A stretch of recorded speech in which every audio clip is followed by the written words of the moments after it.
Hey guys, good morning. Tony here.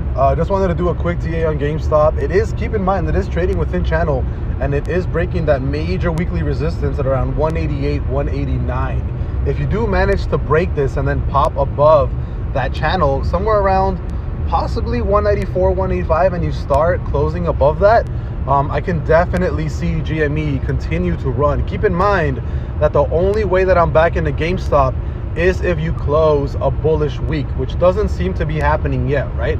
The only way we close a bull week is if you do create another red bubble right there, right here. So if another red bubble gets created and we move to that 194, 195, I do expect GameStop to possibly close a bullish week. Look at that.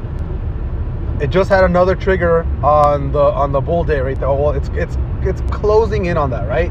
It's showing signs that it can possibly close a bullish day, and that bullish candle is very, very, it's very significant information, because if it does close a bullish day, that's a really, really, really good entry point, especially when you're already overbought on the stochastic. Remember that GameStop, AMC, all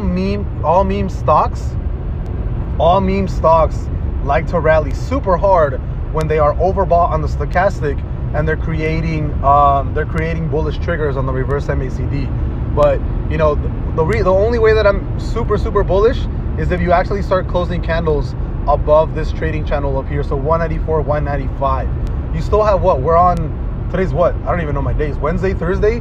If you manage to close a bull week by Friday this week, I can definitely see a run next week to like 220, 230-ish. I can definitely see a full-on jump to up here. So definitely keeping a lookout on GameStop. I only care about Friday. I only care about Friday close. If the week closes bullish, then you guys already know I'm in. If the week does not close bullish, then I don't care about it. So I'll see you guys later. Have a great day. GameStop is looking bullish, but it has to close above resistance, and it has to close above that channel. So I'll see you guys later. Bye-bye.